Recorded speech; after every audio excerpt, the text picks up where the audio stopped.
On today's Which Word of the Day, I am choosing Amun-Ra, noun. And Amun-Ra was the chief Egyptian god and creator of all things, including himself and other deities. He created himself. That's crazy. I was like, I just want to be born today. Yeah. I feel like creating myself today. Cool. He was a combination of the gods Amun, the god of air, and Ra, the god of the sun. And I chose him in particularly in relation to the Golden Book of Amun-Ra from the Mummy movies. Mm-hmm. Yes. And it was an ancient Egyptian book made of pure gold. It was supposed to be the good book. It's supposed to be a happy book. Known colloquially. Colloquially. There you go. There you go. Colloquially. Like colloquialism. Oh, those too many L's. Colloquially as the Golden Book of the Living. I know. Or the Golden Book. Not those ones you had as a kid, those golden books. It's the Golden Book. And the Golden Book of Amun-Ra contained ancient spells and incantations that could take away life from mortals. And that's kind of the spark in the Mummy movies, because it's like the Book of the Dead, gives life, and the Book of the Living takes away life. But I think that was used as a way to get rid of the evildoers and You haven't even read that? Wait, what are you doing with the book? So he has the confidence to finish the story. Hear now the words of the witches. Can you hear the words of the witches? Yeah, the words of the witches. Welcome to Words of the Witches, the Charmed podcast that will guide you through the lesser-known published lore of the Charmed universe. In this night and in this hour, we call upon our fanboy power, bringing education and stupefaction to all of you. Together, we will use our knowledge and reverence abundantly, but also find ourselves sassy and delightful. Which is why we will truly be charmed. All right, Sean, hello. Spellword is hi, too. This is Words of the Witches, episode 135. I am Kevin, your resident Charmed resource. And I'm Sean, and I just love Amun-Ra and creating myself. I create myself every day. So, we had a poll last week, Sean. Fuck. It's listed in the document I sent you. Is season 6, 7, or 8 best? Yes. And I chose that because we know that they are considered, those 3 seasons, the lesser liked Charmed. How do you think this went down? I think people probably said season 7. Okay. And then 6 and then 8. 8's the worst. Everybody hates 8. I had one write-in that said that they choose none of them. I'm like, well, you have to choose them because of the bad ones. He's like, oh, okay. No, there's still lots of good in them, but So season 8 did get the least amount of votes, 34 votes, 16%. I do know it has their fans, and I think people like to be different and like season 8, but no, yeah. And then it became very close with season 6 and 7, actually. So season 7 got 82 votes, 39%, and season 6 got 96 votes, 45%. Woo! Season 6 for the win! Boo, boo, boo. I disagree wholeheartedly, but the audience has spoken. Yeah. So there you go. There you have it. Next, let's get into this week's manner keeping. You can't just vanquish an entire house, especially not our house. People are gonna notice. Manner keeping. Well, the problem isn't the manner. It's the manner in which it was treated. A good witch is a clean witch. I only have a few things. The first one is, last episode, when I was talking about Melinda Hallowell, I called her Belinda. I think I remember that. I listened to it, and it says, I said, but Belinda, because I was saying the but, and the B transferred to the next word. And I said, but Belinda, and it was driving me nuts every time I heard it. I'm like, Well, well, good. It's there for manor keeping. That's why it's in Yep. there. So yeah, we know.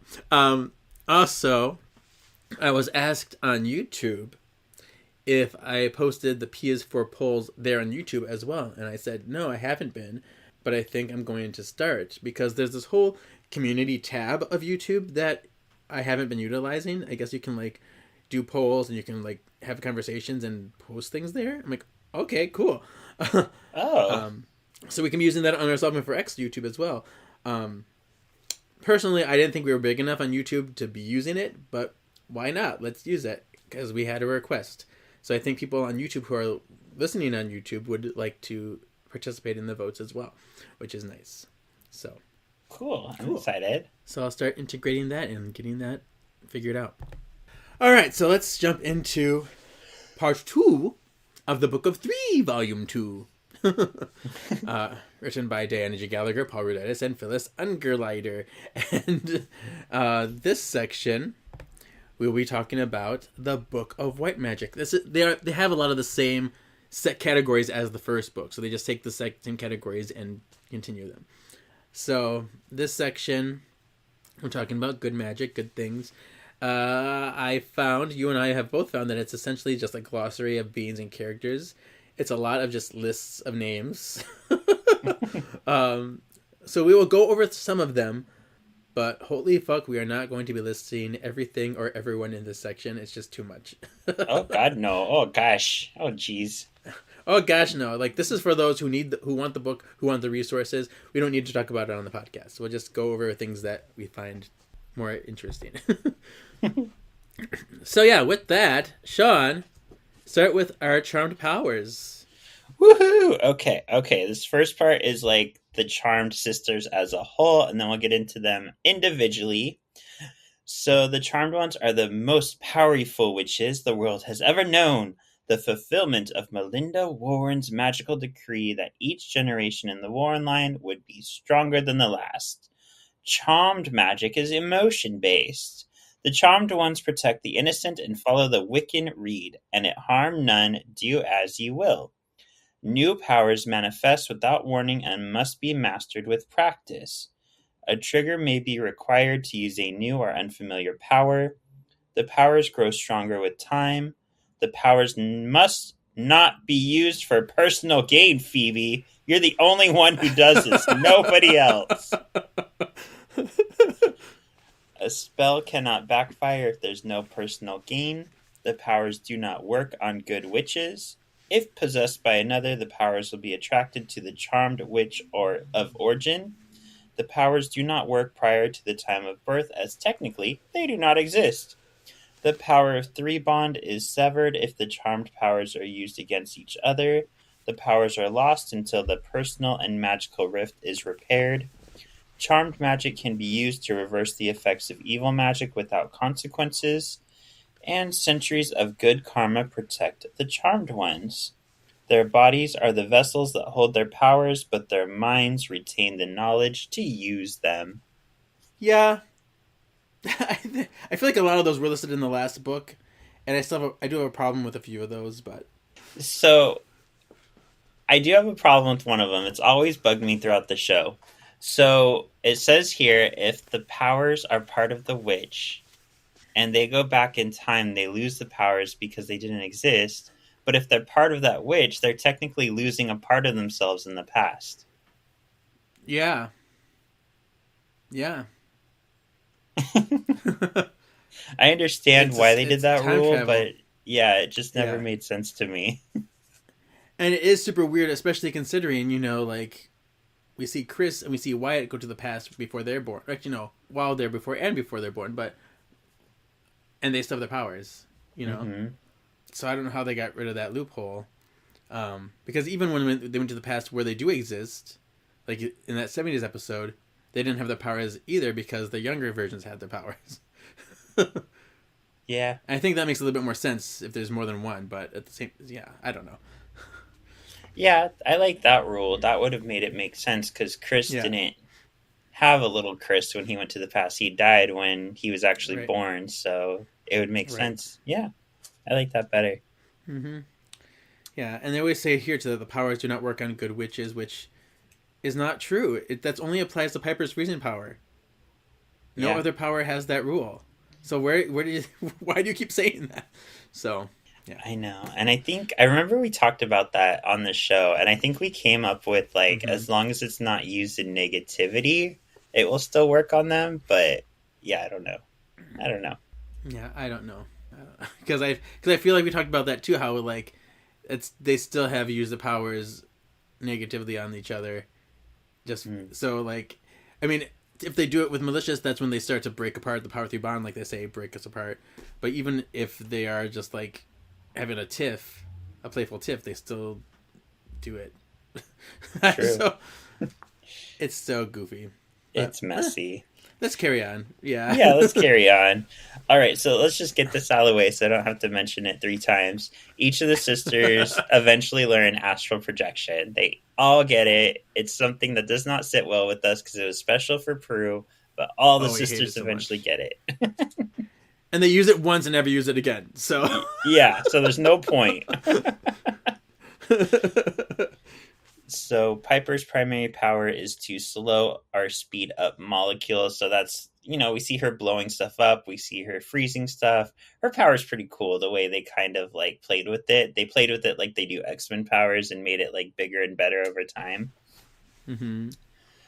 Phoebe has the empathic ability to feel others' emotions. She senses emotions over a distance. She even learns to kind of channel. This I still don't fully understand, so help me out here. But she can like channel emotions to like send powers back at demons. Like she shot a fireball back at a demon using his anger. Yeah, so pretty much there. I mean, based on what I've learned through the comics too, is she kind of can feel what they're feeling, feel their trigger, and then use that to kind of control their power. It's kind of what they did with in the Legend of Sleepy Hollow. It's like, I'm using everybody's powers here. Yeah.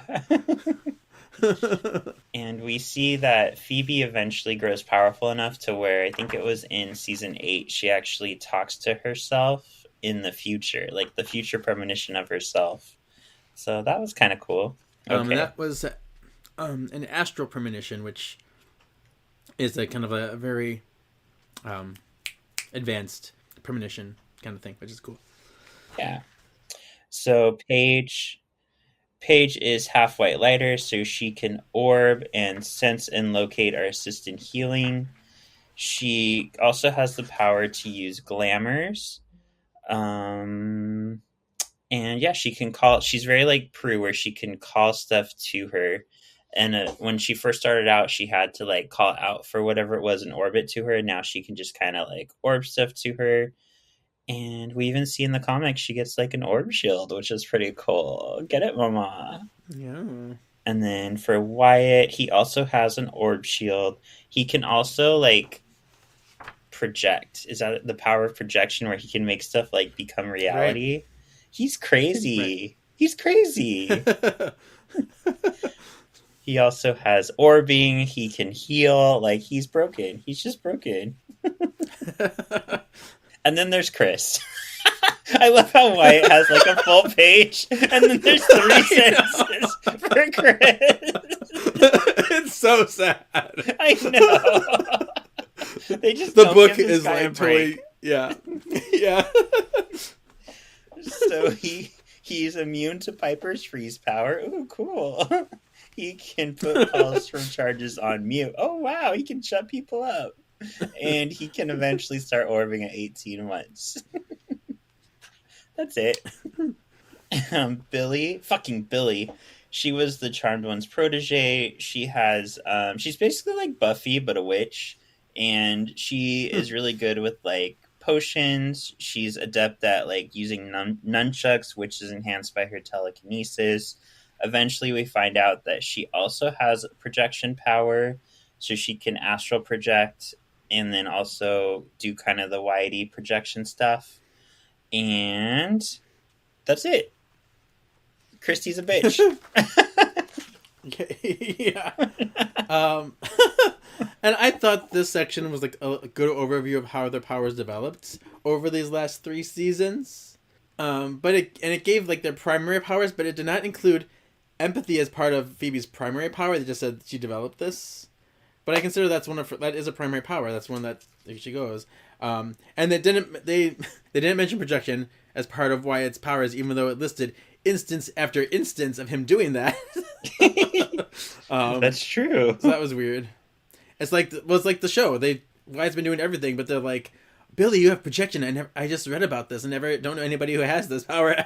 Like, hello. So it's just funny.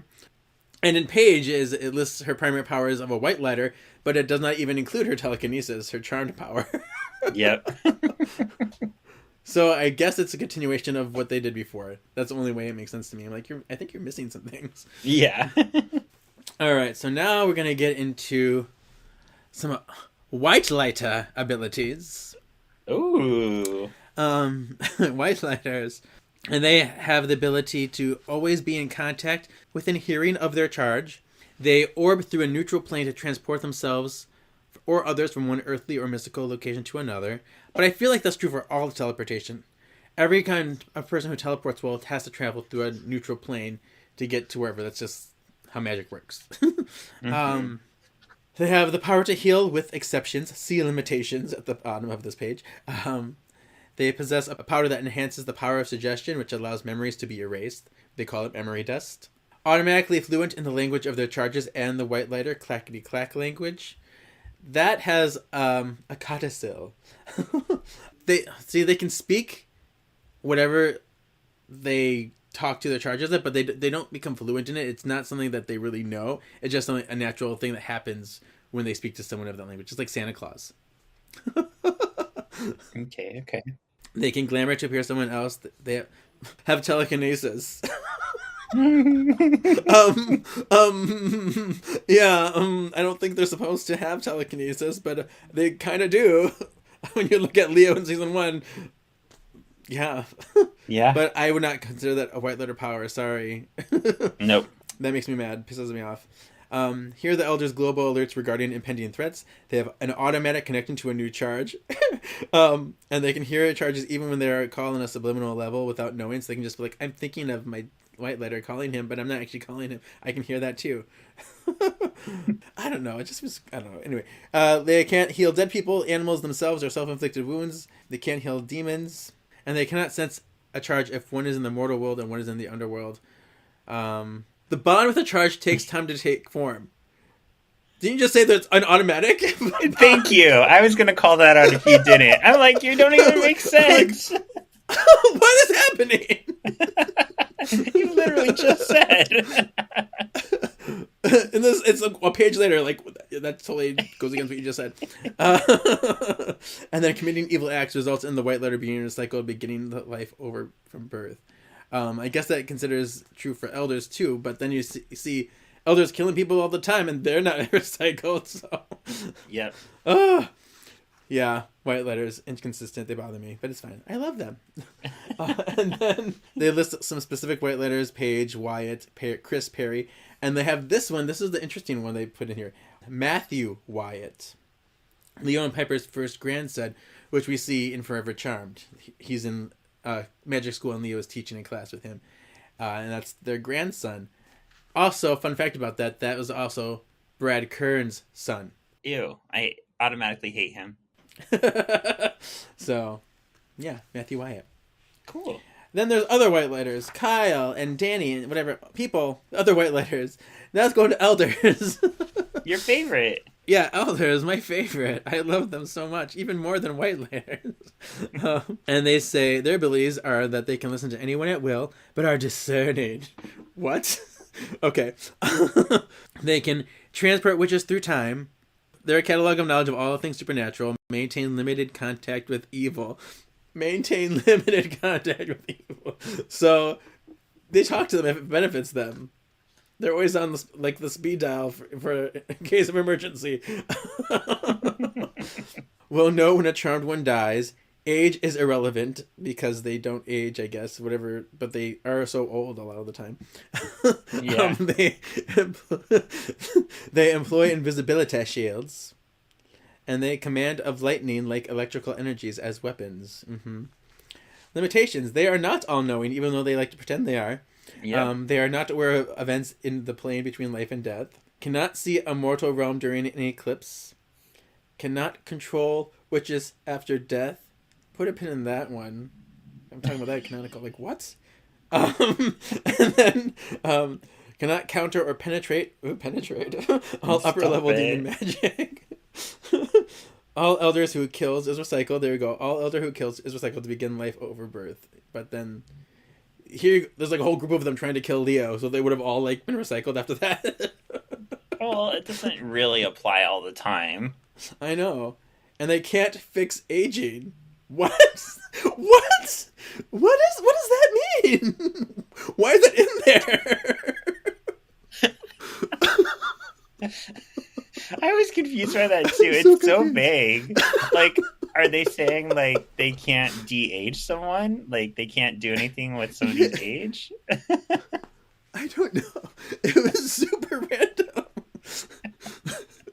I'm like, sure. Why not? And then they have specific elders. As we go through this, like Leo is listed like in every single category I know. of this book. There's like, I was laughing about that oh, too. there's Leo again. But he's like, oh, there's Leo, Adair, Andrea. Put a pin in that too for canonical. I have so many canonical things in this section. Oh my gosh, Jonah, Keel, Odin, all the guys, Sandra, and they have two unnamed elders that they mention. But then they mention this one called Urban. This one is particularly interesting to me.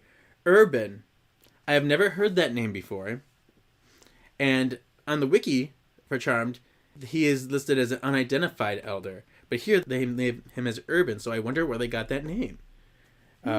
He's the one that Leo talks to in the season 6 finale, and then he's also the one in Charmed, and the one that Wyatt throws the cake on in Payback's a Witch in season 8. So he's like the dirty hobo elder, and he looks a little crazy, but he has a name apparently called Urban. New information there that I've never known. And then our favorite Zola. So Next, we have this really long section for Angels of Destiny. There's one example, the Angel of Destiny. Okay, moving on. So we have good witches. Good witches like Billy Jenkins. That's debatable. I don't know about that one. Also, the Calloway and the Montana families. And of course, our favorite, Simon Thaddeus Reginald Moggs. oh yes, our favorite. Our favorite. He's a hybrid. He's a half witch, half white, like Paige. Yes, let us marry and frolic gaily in our double speciesism. He had the coolest Orbing though. Yeah, he did. All right, other benevolent beings. It starts with Bobus, aka the Demon of Hope, in the Gasp. Plur world. We also have Clarence, the Angel of Death, Coop, Guardian Angels, Lady of the Lake, a bunch of different ones here. We all know these characters. Mortals, past and present. It talks about different mortals like Drake. We also have Mr. and Mrs. Jenkins, Billy and Christy's parents. Agent Keys, Lady Godiva. Oh, Leo's listed here. Oh, look, there's Leo. Yeah, as a mortal. Yeah, Henry Mitchell, Inspector Sheridan, of course, with a big old fucking section. I love this heading. Next, we have the not necessarily evil. They're not so good, but they're not so evil either. We have this was interesting too because Clarence, Angel of Death, was in with the mortal. Wait, where is Clarence? Was he in Other Benevolent Beings? Yeah. But yet they put the original, like Simon Templeman, Angel of Death, in the not necessarily evil. So why does one Right. go there and the other go there? Right, and not necessarily evil. Avatar should also be in this list, but they put them in the next sector, the dark Book of Black Magic, which we'll cover later. I'm like, okay. But yeah, we have Leo, the Avatar, in this section. Yep. And then we also have And Leo Leo the the Demon. Demon. Yeah. Leo's everywhere. Also, it's funny that they put Olivia Calloway here because I feel like she is just basically evil. Like, she was a ghost, like, getting revenge on everybody, on her family. So I'd say Right. that's pretty evil. And then Bianca from the Fuchsia, Cold Turner, the Valkyries, Yes. Wonder Witch. That's it. And the Tribunal. I would like to note that Agent Murphy's first name is Russ. I don't know if they ever called him Russ in the show. So, Agent Russ Murphy. Oh, nice. Yeah. All right, so the next section is White Magic Entities, Objects, and Rituals. Another giant glossary. It's interesting because in the first book of 3, we skipped the glossary together. It was just a small section of glossary. Now they're just like making it like the whole book. It seems like. Yep. It lists like all of the objects, the Buddha staff, even the chess sets. We have Death's List, the dollhouse. The grand design is listed here. Yeah. The manor, the shadow, which I'm going to talk about in canonical. I'm putting all these things in there for you to think about when we get to the end. Wolf, the wolf is in here. And we have like Wyatt's action figures, stuff like that. Yeah, that's it. That's all I really got to say. Not too much. All right. Well, would you like some miscellaneous magical lore? Yes, please. Did you know dogs bark when there is intense magic in the air? Magic requires the presence of people to use it and doesn't exist in prehistoric times. Yeah, those dinosaurs weren't using magic. Nope, they weren't. Bibbidi bobbidi roar! Maybe in Beast Wars, though. Maybe there's some of that. Oh, yeah. Karma cannot be cleansed, even with a spell. Ghosts require years of practice to cross over into the mortal realm, and they need a connection to a living person. Magic can be used to influence the world, but must not take over free will. The universe maintains a balance between good and evil called Leo. No, the grand design. Burdock root is difficult to find. Herbal tea. I know, that's so random. Who cares? I was really That's such a wondering. great magical. Yeah. Herbal tea with castor root dulls the senses, Kevin. Did you know that? I can teach you how to bewitch the mind and ensnare the senses. Add mandrake root to shapeshifter vanquishing potions. How curses come about is often more important than the magic that created them. Using magic will alert and attract demons. Signs always lead you where you belong, and magic can't erase this. Yeah, and that's this section for you. And that's all she wrote. That's all she wrote. What are your thoughts about this section? It was cool. It was informational. There were no mistakes. Nothing for canonical.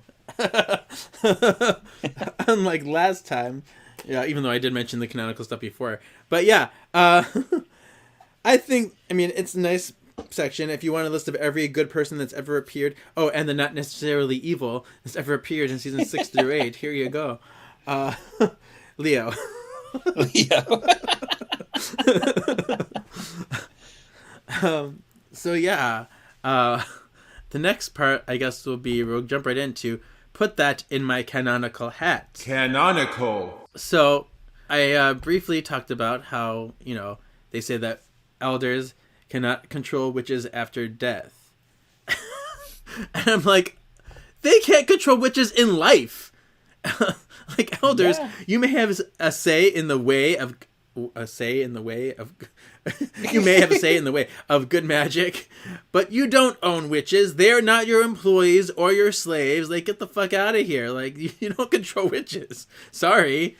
That's a good point. Like, they're their own persons. They can choose to do what, if they don't want to do your bidding, they can choose not to.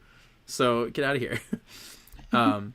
they also say, when they talk about the elders, they say that the elder that Piper talks to in Young and the Restless is an elder named Andrea. And I went back to that episode, and I'm like, who is Andrea? There's no elder named Andrea. The one he's talking about is actually Sandra. It's Sandra that comes down. Oh. So there is no Andrea.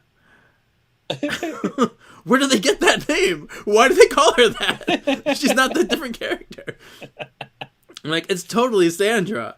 Maybe she has a cooler look, more flat hairstyle. It's not as zhuzhed up. That's about the only thing I could think of. She didn't get to the salon that day. Also on page 47, they say that Leo's sole reason that he became an avatar was to woo Piper. Yeah, I noticed that. I was like, fuck you, really? Like, how about the fact that she was dying, like, and dead? Like, maybe that was a better reason.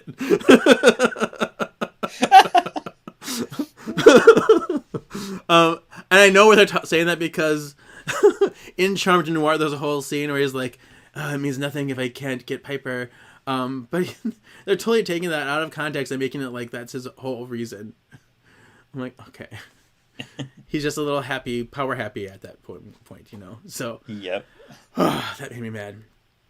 All right. Okay. And now we got to get into this thing that keeps coming up. Okay. Let me read what it says about the shadow. It says, the shadow is the power within the spiritual nexus. It is drawn to the dominant force in proximity to it, good or evil.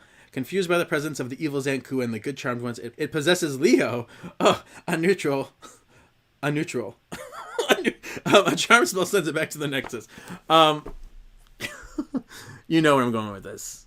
And this isn't entirely the book's fault because it is something that Charmed pushed. Charmed got it wrong itself. But the shadow is not the power of the nexus. It is literally a demonic energy trapped in there.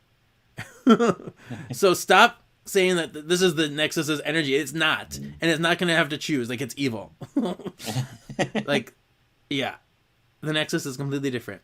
And yes, I will admit that is a blasphemous part of season 7. It's not as blasphemous as season 6 stuff, but that is part of season 7 that's really bad.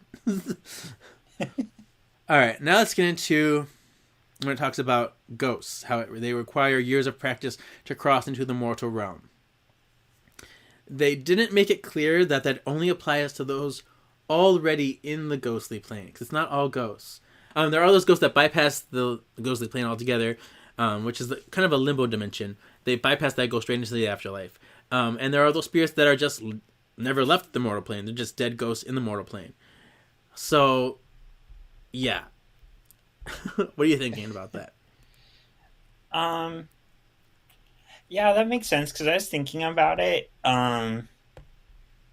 Grams wasn't really dead that long before she started coming to them, so I was like, I don't know if I buy this. Like, I don't know. I think there's other rules with it.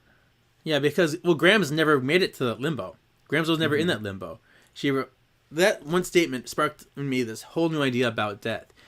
Because we've seen Charlene in season 2, a ghost just chilling in the mortal plane, not even knowing that she was dead. And then we see like the man in this episode, the courtship of Wyatt's father, who like was dying in the hospital and like kind of he went right to the ghostly plane, the limbo, which I guess would make sense if you're between life and death, not sure where you're gonna go. That makes sense. Why would you go there? But he just appeared there. That's where he went first. And then there are the souls that the Angel of Death personally takes to cross over. Not to mention the souls that demons like Zahn exploit, or the Soulfarian demon. So really, the Angel of Death is not getting every soul. Far from it. There's so many souls that, are just not in there. So it's like, I'm just thinking, how often are like mortal ghosts just chilling around? Like Death is like, oops, I forgot that one. Yeah. What are the reasons? Yeah, it just makes me think some more. Yeah, and if you do get taken by death, then you just automatically go to the afterlife. Easy peasy. So our final thing, this is a shorter episode, but our final thing for next week is our P is for poll. Piper. You mean it's just you and Prue, huh? Phoebe? Phoebe, you there? And a big hello to you too, Penny. Come on, Patty. The rest is up to them. Paige. My name is Paige. Another P, imagine that. P is for Paul. I'm trying to get off the charmed pose for a little bit and venture off some.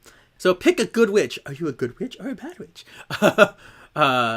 So no context, just as like which one's your favorite. Glinda from The Wizard of Oz, Hermione Granger from Harry Potter, Mama Odie and Galadriel from Lord of the Rings. Oh, Mama Odie from Princess and the Frog. This is really hard because I like them all in different ways. I know, and I'm mad because you didn't pick the one that automatically came to mind for me. So now I have to go with like another option.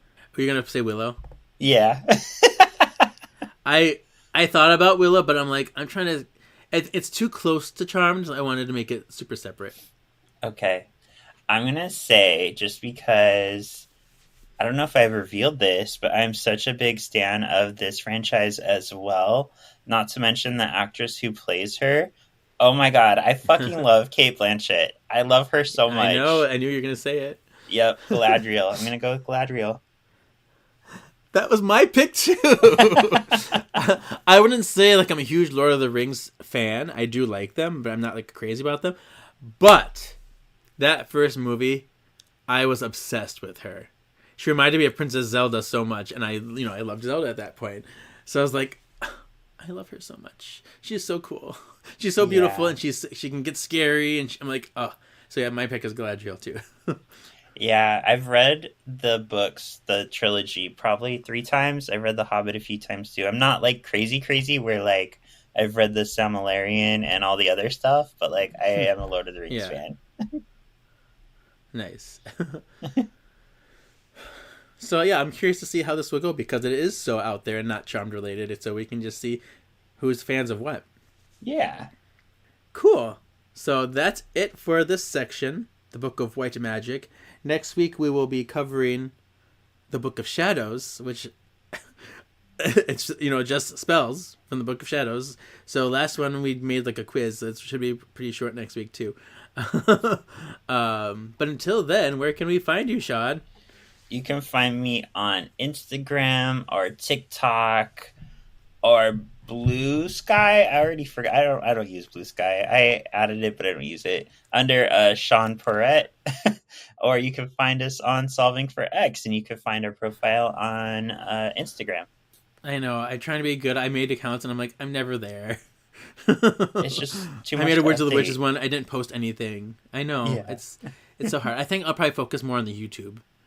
So, and the Twitter is still there for Words of the Witches. I just don't like to promote it. Good. Don't. So, yeah. So you can follow this page at Words of the Witches, Facebook, Instagram, there where I mostly be, and YouTube, where things will start happening there, I guess, when I look into it. And, yeah, you can find me on my personal Instagram, KJEEZY87, and we will see you soon. Spell where it is. Your destiny still awaits. I think to do the Mary Poppins.